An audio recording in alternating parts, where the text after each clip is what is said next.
Hi, this is Cindy Schulson with attractyourniche.com, and I have a few quick tips for you on finding your niche. I know some of you are still struggling with that, and some of you are reevaluating your niche, which is a really good thing to do. In fact, I encourage you to do that every 6 to 12 months. I know that I can tell you that I'm personally in the process of reevaluating my niche, and it's a wonderful experience because it opens your eyes to whole new possibilities for your business.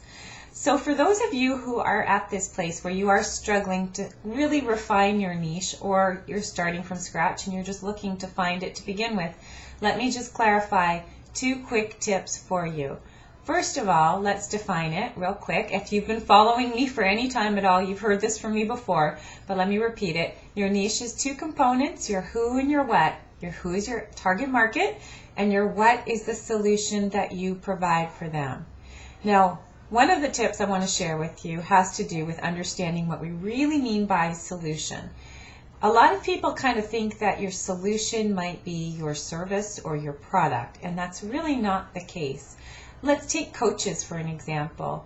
If you think that coaching is the solution, it's really not. Coaching is the vehicle by which you might deliver your solution, just as an example. So we want to think about the problem that you solve for your target market, or the goal that you help them achieve. So that's really important. One of my mentors, Lisa Sasevich, who's a wonderful coach, business coach, she talks about the airplane versus the destination. So think about, for instance, if you're going on a trip, you get very excited about your destination, and you probably don't give too much thought to your airplane, to how you're going to get there. The same is true when you're looking for a solution. You don't really care as much about the process as the results that you are going to get. So keep that in mind. The other tip that I wanted to share with you is another analogy for you. Excuse me. I want you to imagine that you're on a beach and you're digging a hole and you're looking for water. And let's pretend you're going to dig 2 different holes.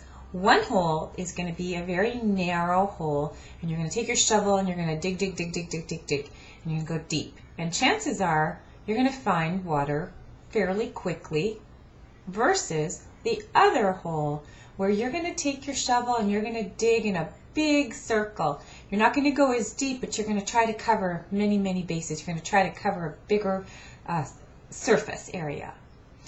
Now that's the kind of thinking that gets people really messed up when they're marketing online. They're thinking, okay, well, I'm going to cover all my bases. I don't want to leave any opportunities on the table. I don't want to give up any potential sales. No, it's not the right approach. Guess what? You're going to be digging for a long time. You're going to end up digging up the whole beach before you hit water. So think in terms of being really specific when you get started. You can always broaden your niche as you move forward. As I said at the beginning, you really do want to reevaluate your niche every 6 to 12 months, and that's a healthy thing to do. So start specific. You can always broaden. You want to make sure that the niche that you pick has enough depth to it so that if you do want to expand it, you can. Okay, so those are just a few little analogies that I really hope will help you as you go through this process.